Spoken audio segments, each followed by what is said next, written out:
So we've made it in Revelation to what I think is probably the most unusual and hardest to interpret chapter in the book of Revelation. I actually think that a lot of Revelation is just kind of straightforward, in my opinion, if you spend just any amount of time thinking and meditating upon what is there. And while there are a lot of details in Revelation that we can't get nailed down, and that's what sort of struggles a lot of people is those details. But for the most part, I think the book of Revelation is sequential in judgments that one follow another. The witnesses are witnesses. The dragon, obviously, is Satan. I think a lot of Revelation is very straightforward. But then you come to Revelation 14, and Revelation 14 is kind of odd. I think one of our difficulties with Revelation 14 is that I think this chapter should be 3 short chapters. I think it's 3 sections that they've put together under a single chapter heading, and I think that's one of the reasons that it makes it more difficult, because these 3 sections aren't really all that connected together. So it starts with the 144,000 with the Lamb on Mount Zion, but then when you get to the end of chapter 14, it's talking about the angel reaping judgment on the earth. And outside of those basically being in the same time period, they're not really all that related. So we have these kind of unrelated events. They don't seem to logically go together. And I think it's also hard to figure out what these had to do with Revelation 13 that came before. And we obviously need to connect them with Revelation 15 that comes afterwards. So the question is, how does Revelation 14 fit in our overall view of this book? Last week, I had the chart that I gave out on the book of Revelation. I hope that was helpful. And in my chart, I put Revelation 14 all under the subject of the bowl judgments, because the end of this chapter will introduce the subject of the bowl judgments. But you know, I was kind of cheating putting Revelation 14 under the bowl judgments because the first section doesn't deal with the bowl judgments at all. So the question is, how does the 144,000 on Zion, and then the proclamation of angels that follow, and then the start of the bowl judgments, how do those things fit together? Why do they go one after another in Revelation, even if they probably shouldn't be under the same chapter? Well, here's my theory as to why these events occur at this time in the book. And that is, I believe God, in his grace, he knows how difficult a time we have walking through these subjects that are dark, that are difficult, that are judgmental, looking at wrath, the actions of Satan, the beast, the Antichrist. And so I think it would be very disheartening to go straight from the beast's work in Revelation 13 to the bowl judgments in Revelation 15. And what I think God does with this image of the Lamb and the 144,000, as well as the proclamations of the angels to follow, what I think God is doing is giving us a breath of fresh air. Like we're coming up out of the waters of judgment. We're looking at the light. We're taking a breath of fresh air to see the goodness that God will do in the midst of this time of darkness. It's letting us know that this will just not all be a time that is 100% evil and darkness, but God will still continue to work good in the midst of this time period. So I take Revelation 14 as this opportunity to come up out of the water, get a little breath of fresh air, seeing of what the Lamb will do with the 144,000. We'll see next week with the proclamation of the angel. It's a proclamation about the gospel going forth during this time period. So we see this wonderful joy about what Jesus does with the overcomer. And then we go back into the darkness again in chapter 15 when we come to those bowl judgments. So I think this is just supposed to be a little break, a breather, a refresher for us in the midst of this time of darkness. So let's begin our examination of this section of Revelation by looking at the 144,000, and we'll start with their appearance in this chapter in verse 1. Then I looked, and behold, the Lamb was standing on Mount Zion, and with him 144,000. Having his name and the name of his Father written on their foreheads. So we begin Revelation 14, and if we're going to have a breath of fresh air in the midst of darkness, don't you want that breath of fresh air to begin with the Lamb? The Lamb who was slain, the Lamb who is worthy to open the seals, the Lamb who is also the Lion who will rule over all. And we're told that the Lamb is standing on Mount Zion, which is where these 5 verses of Revelation 14, 1 through 5 are set. So this is the 144,000 with the Lamb on Mount Zion, which then brings us to the million-dollar question for these 5 verses, and that is, where is Mount Zion? Or maybe some would say, what is Mount Zion? There are 2 options for what Mount Zion could be, or where this Mount Zion is located. Both of them have clear scriptural support. The first option for Mount Zion is that Mount Zion is the land of Israel today. Mount Zion is Jerusalem. It's the same Jerusalem where Solomon built his first temple. It's the Zion you can worship, you can visit at today. It is the Zion that has been known throughout the Old Testament as the city of David. The word Zion occurs 162 times in the Bible. And the vast majority of those 162 are speaking of the same Jerusalem you can visit in Israel today, that Jerusalem known, as I said, as the city of David. And by the way, if you go to visit Jerusalem today, don't think of that walled city as the city of David where David ruled. There's actually a City of David museum, which they believe is over where David built his palace, which is where the old Jerusalem would have been. And that's the location. It's actually outside of the old city walls of Jerusalem. So the city of Jerusalem probably moved a little bit over at some point during the medieval period after its destruction at the hands of the Romans. But it's a physical, actual location. And so we can know, based on even having just a few controversial passages where it might not be the city of David, but the majority, overwhelming majority of passages in the Bible, if you see Mount Zion, you should first guess. You should first assume, unless the passage tells you otherwise, that this is the Jerusalem located in the land of Israel that is here on earth today. But the term Zion is also used as a title for heaven. Zion is where God's throne is. The author of Hebrews is the most explicit of those uses. In Hebrews chapter 12, verse 22, he says, "But you have come to Mount Zion and to the city of the living God, the heavenly Jerusalem, and to myriad of angels." So the heavenly city where God dwells can also be called Mount Zion. So the question that scholars struggle with is are the 144,000, when they're with the Lamb, have they been martyred and they're dead, and now their spirits are in glory with the Lamb in heaven? Or is this a picture of the end of the tribulation? And the Lamb has come down from heaven. He's on physical Mount Zion. And the 144,000 are before the Lamb because they've made it through the entire 7-year period of the tribulation. Specifically, that last 3.5-year period, have they made it through that alive? There are 2 verses in Revelation that most people turn to that impact their view of which way they'll go on this.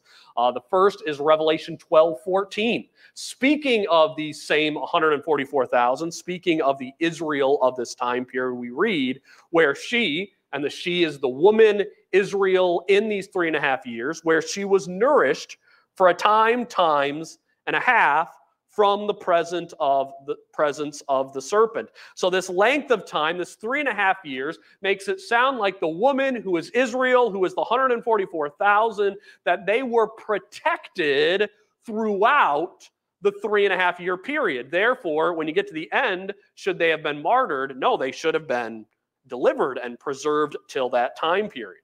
But then other people will turn to Revelation 13:15 when we read, "And it was given to him to give breath to the image of the beast, so that the image of the beast would even speak and cause as many as do not worship the image of the beast to be killed." So then we have a verse about all those who are not worshiping the image of the beast being killed.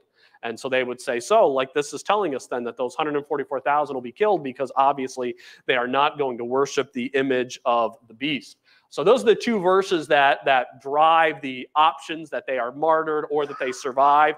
My opinion is that this is the physical Mount Zion.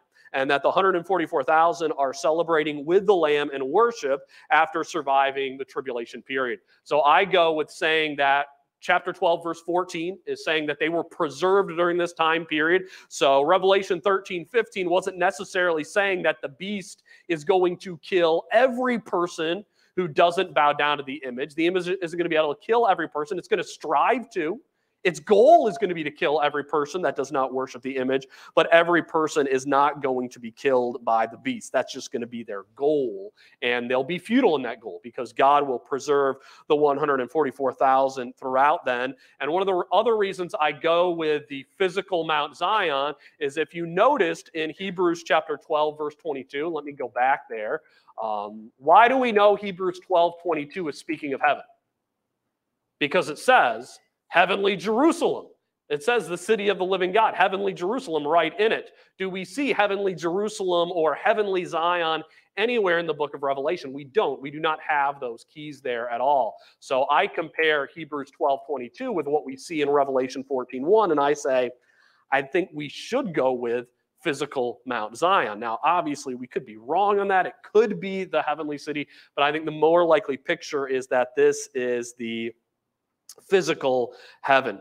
And another argument that's used to bolster that this is heaven is that the song that they will hear of verses 2 and 3 is the song of angels singing in heaven. So they're saying, hey, again, this is angels singing in heaven. And they're hearing the song of the angels. But the interesting thing is that it says that they're hearing this singing from heaven.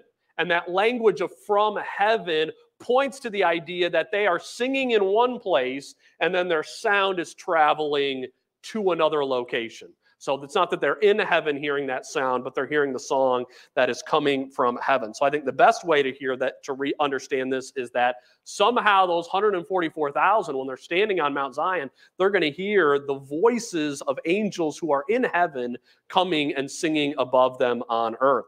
So what we're seeing then in Revelation 14 is we're seeing this wonderful victory celebration. The 144,000 come up onto the mountains, having survived all of the beast's horrific works. Will those terrible works of the beast end in the destruction of all of God's people? No, he will save Israel in the midst of that time period. The beast will not be able to overcome all those who follow the Lamb. So again, this is just supposed to be a wonderful picture of celebration, that even in the midst of this darkness, what is God still going to do? He's still going to be able to preserve his people. And then we read that the 144,000 on Mount Zion, they're described as having his name and the name of his Father written on their foreheads. And I think this is the second time in 2 chapters. We talked about this last week as well, where I believe God is making a mockery of Satan and his beast.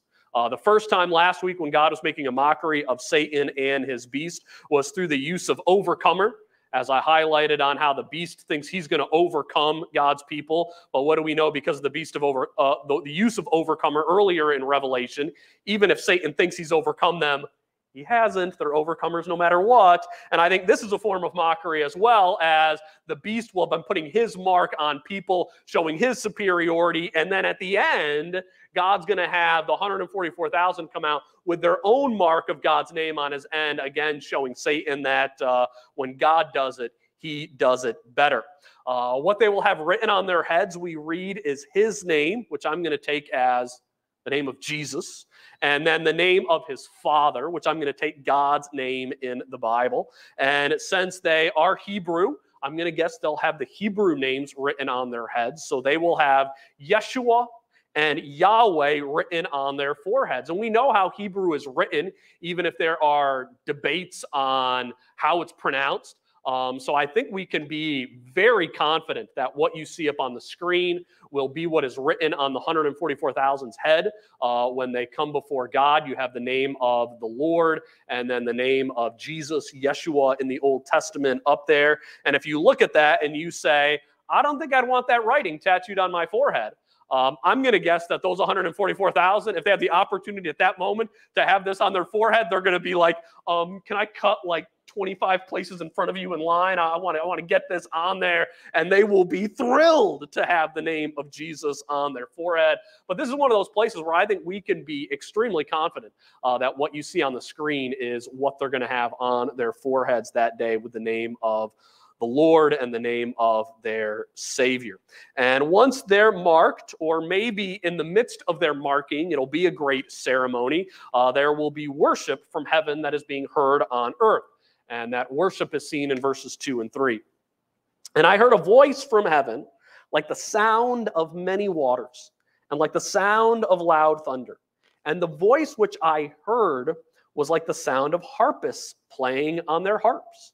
And they sang a new song before the throne and before the four living creatures and the elders, and no one could learn the song except the 144,000 who had been purchased from the earth.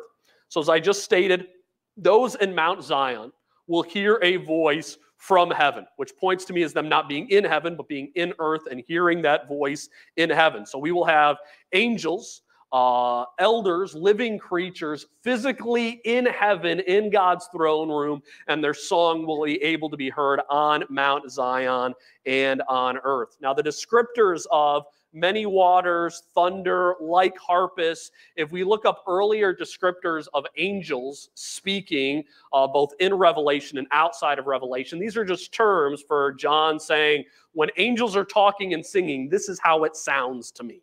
Like, these are the terms that he is using, and how those will communicate into beautiful singing voices, those terms, we'll just have to wait until we hear it themselves. But John is just communicating, what I'm hearing is not the singing of men. What I'm hearing is the singing of angels.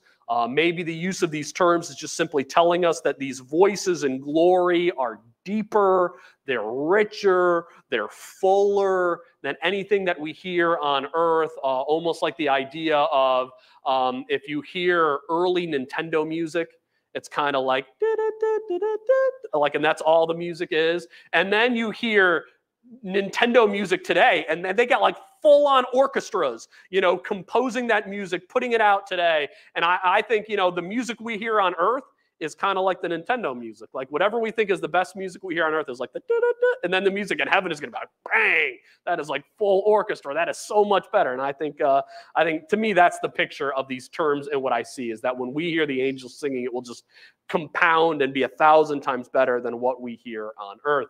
And the main thing to note is that this celebratory song will only be reserved for God, for the singers, and I take the living creatures and the elders as those who are singing. So God, for the singers, and for the 144,000. So it's a unique song just for them. And while I would love to know what this unique song will be for them, I think this is one of those places where we probably shouldn't even speculate, because we're hearing right in the scripture, this isn't for us. It is reserved for them. And so we'll just leave this song for them and say, whatever it is, it'll be awesome, and I'm glad that they will enjoy it. But before we go on and look at the lifestyle of the 144,000, let's not pass by the final phrase of verse 3, which is, who had been purchased from the earth. Now, this is a beautiful reminder that for these 144,000 witnesses, their place on Zion, their place being set aside outside of the population of the earth, was not based upon their lifestyle, but it was based upon the reality that they had been purchased out of those who live on the earth. So in the end, the fate of the 144,000 is one that depends not on their ethnicity or on their lifestyle, but it is based upon the work of redemption. They were purchased from the earth, and who would be the one that would purchase these individuals from the earth? It could only be the one who was standing before them, that is the Lamb. And how would he would have purchased them? I think the how is in the image we see of him, and that is the Lamb who gave the payment that was required for them to be redeemed and to be brought before the Lord. So they're not standing there, even we're going to talk about their lifestyle, and it is praiseworthy. But their praiseworthy lifestyle is not why they're going to get to stand before God. Even when we look at this group who might have been the most faithful group of Christians in all of history, even they will not stand before God because of their faithfulness. They will stand before God because they were redeemed.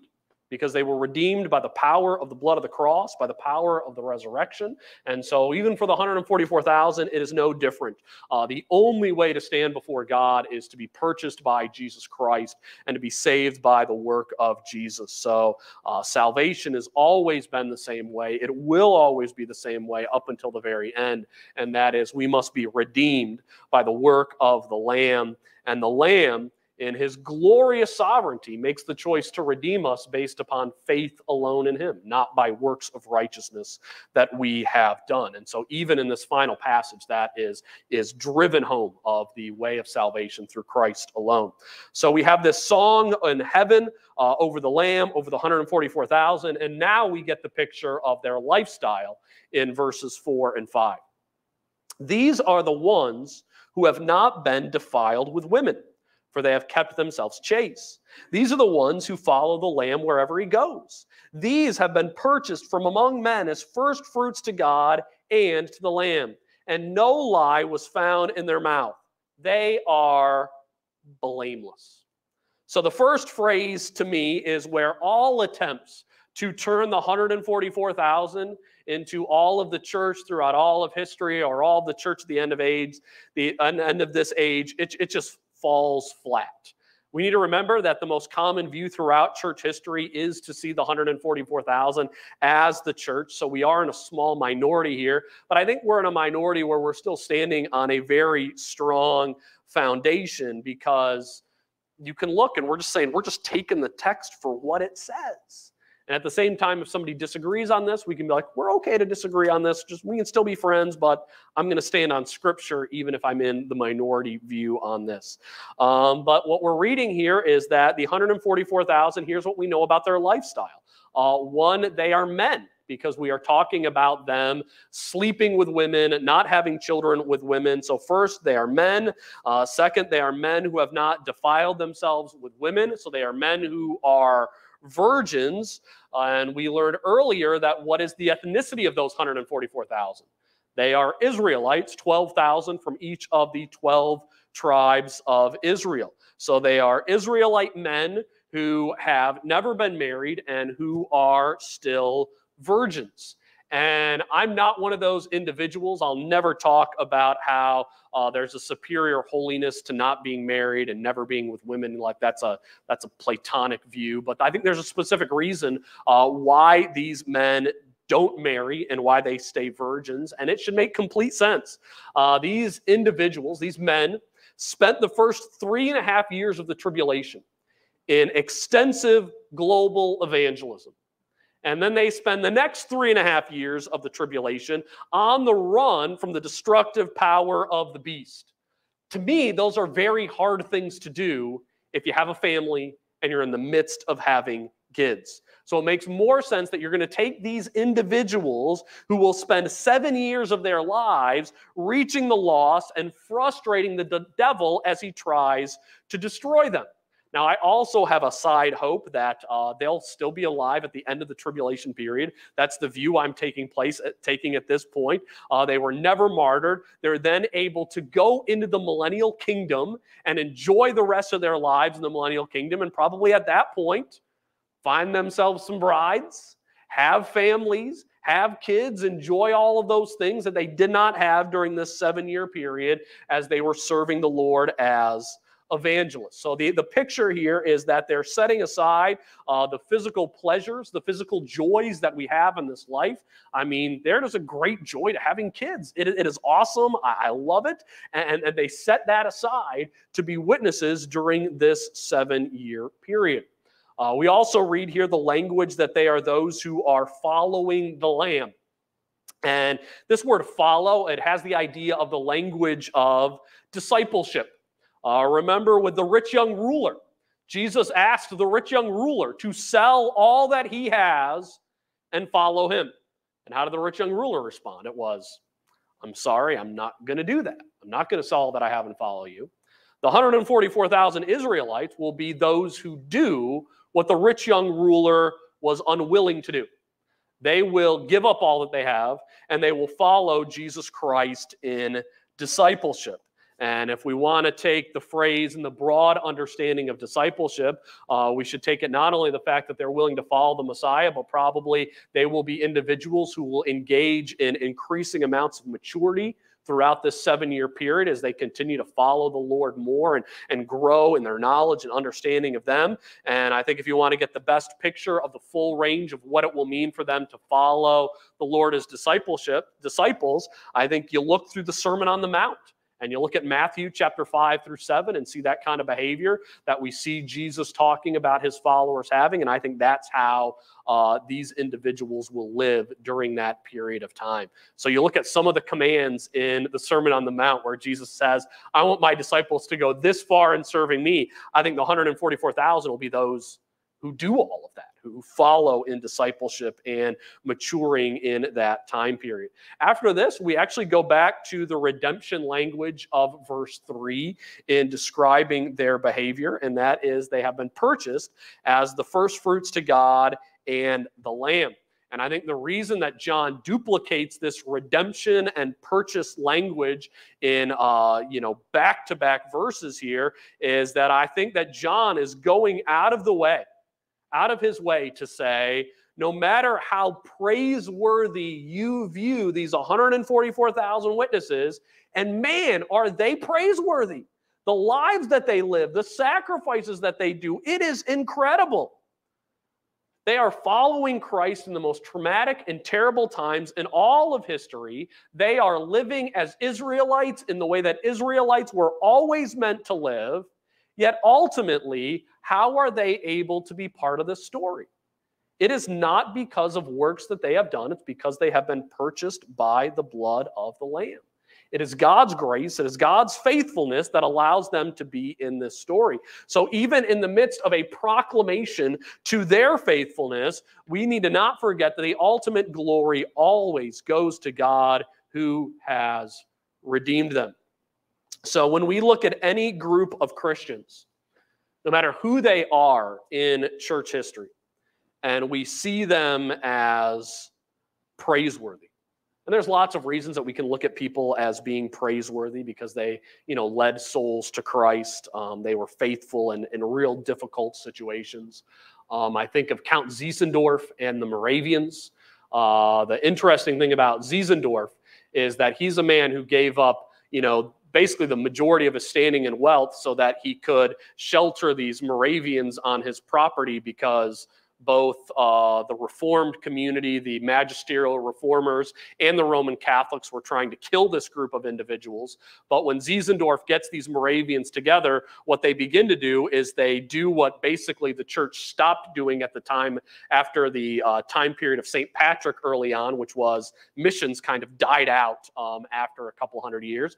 Zinzendorf and the Moravians were the first ones who brought back mission work into the church. And so they had a great impact. And so we can look at them and what they did during that time period and be like, man, that is a praiseworthy generation, like turning us back to mission work. How wonderful is that? But we need to remember that no matter how wonderful or faithful or how holy or how spiritual someone may appear to be in the church or how spiritual they are in comparison to you, we all are sinners. We all have stains. We all need a Savior. No person is in the church as a result of their faithfulness. We are all here on account of God's grace and not our works. So I think the purpose of the repetition of this redemption language while talking about the 144,000 is I think there's a real trap that you could fall into of talking about this group as if they are like the group. Like they are the people who, because of their faithfulness and their works and how they've been living, they've earned their place into God's family because they're that wonderful, it seems, compared to us. But then John's driving home the point, that does not get them into God's family. That does not get them to be able to stand before the Lamb. What gets them there is that they were purchased. So all the praise ends up being for the Lamb, even when we look at the descriptors of their lifestyle. No one is worthy because of their perseverance and their work to be able to stand before the Lamb. And then we have two more descriptors after this to talk about the lifestyle of the 144,000. And that is, and no lie was found in their mouth. they are blameless. So the first thing that we know about them is that they will be honest, which in a world of ever-shifting definitions of words that we live in today, being honest is something that is kind of tough to do. And so I wonder if this honesty is speaking to the fact that they testified for Christ and they were honest, even if the world said, you're lying, you're scheming, you're not speaking the truth about things. Like God's going to say, no, they were speaking the truth the whole time, and I'm testifying to their truthfulness. One thing that we see today is thanks to the insanity of intersectionality. I don't know if any of you are familiar with intersectionality, but it's stuff to do with critical race theory today. But one of the things that intersectionality has begun to do is that it says that there is this collection of oppressed traits that are all brought together. And unless you are working to free all of those who would fall into that intersectional grid work, it means that you're oppressing all who are in that group. So what intersectionality will end up doing is saying that if you are opposed to gay marriage, if you think gay marriage is wrong, well, that must mean you also are opposed to workplace safety for the disabled. And you're like, what? What does workplace safety for the disabled have to do with gay marriage? Well, they're all connected together in the intersectional model. Same thing, if you were to say today, I'm opposed to the trans surgery for minors, they would also say, well, that must mean you're also opposed to the reconciliation between blacks and whites, because they're all connected together. If you're opposed to abortion, that means that you're a bigot and against all of those other groups. And so this intersectional way is a way to say, unless you agree with all of the things that we agree with, that means you're against all of the things that you agree with. And so they can call you a liar, they can call you a bigot, they can call you a hater, because you have these views that were all accepted Western views by everyone for the last 2,000 years up until the last 5 minutes ago. And we'll be called all these awful things. But I think what the point of this, by saying that the 144,000 are honest and there wasn't a lie found in their mouth, was that in the end, God will be the one to determine what's truth and what's a lie. So I think it's about how, even though their generation will look at them and say, they were liars, they were terrible, God in the end will declare that they are honest and they speak the truth. Which should be a reminder for us today that when it comes to how we communicate with the world, what matters is not the approval of this generation, but what matters is God's approval. What matters is God's truth and standing for what God calls us to do. And then finally, the 144,000 are called blameless. And first, let's note what blameless does not mean. Blameless does not mean that someone is without sin. Blameless does not mean that someone is perfect. Saints in the Old Testament were regularly called blameless. Noah was said to be blameless in his time. Samson even said that he was blameless in his attack against the Philistines, that he did no wrong against them. Job was called blameless. David talks multiple times about how he was blameless. And one thing that we know about David is, was David perfect? No, David was not perfect. Was Samson perfect? No, Samson was not perfect. Even Noah's like so great, he's only in a couple of chapters. Was Noah perfect? No, Noah also was not perfect. So blameless does not mean that someone is without sin. It doesn't mean that they were sinless. But what blameless means is that someone has a good testimony before others. That is what that term means. So don't ever think that blameless means someone does no wrong. You could say today that someone is blameless in our church, but what you're saying is that person has a wonderful testimony before others. It's like an example. I could say Kenny is blameless in Lowe's, because that means he goes there and tries to get his, is it Lowe's or Home Depot? Lowe's, yeah. And Home Depot. So saying though that Kenny is blameless in Lowe's doesn't mean that when he walks in those doors, he's perfect before everyone in there, but it means that before the other workers and other people that are in there, he has a good testimony as he speaks of Jesus Christ. So that's what that word blameless means. It's a word that means not that you're perfect, but it means that if you were to be put on trial for any major crime, murder, theft, destruction of property, they'd say, I can't convict that person because there's no one who will testify against them because they are blameless. So what the blameless means, and this is, I think this is really, really important, because if you think about the 144,000, they're probably going to be maligned, they're going to be hated, they're going to be spoken evil against because they're speaking of Christ the whole time. But what I think this is going to say is that the world, even as they talk terrible things about the 144,000, that if you got down and talked about the people who were around them and be like, tell me about what these people were really like, I think in bitterness, probably they would have to admit, yeah, they walked in line with the stuff that they proclaimed. They testified of Christ, but I guess their lifestyle did live up to what they talked about as being good and truth. You know, they strove to live according to their witness. I think they'll still be maligned in what they do, but I think people would still have to be like, yeah, they were walking according to their testimony. Not to say that they were perfect, because again, blameless does not mean perfect, but it means that our lifestyle matches up with what we're proclaiming before others. So it's to have family, friends, neighbors who would say to you, that don't know Christ, but they'd say about you, if I needed someone to lean on, if I needed someone to cry with, if I needed someone to pray for me, they know they could go to you because they know you are a blameless person with a right testimony of living for Christ. So I think that they'll have just a wonderful testimony for God, even in the midst of these difficult times. So when we're thinking of these 144,000, these are people who should be honored. They should be praised for what they have done. I mean, think about it, they're going to get such honor that the elders in heaven are going to be singing about them and about what the Lamb has done for them.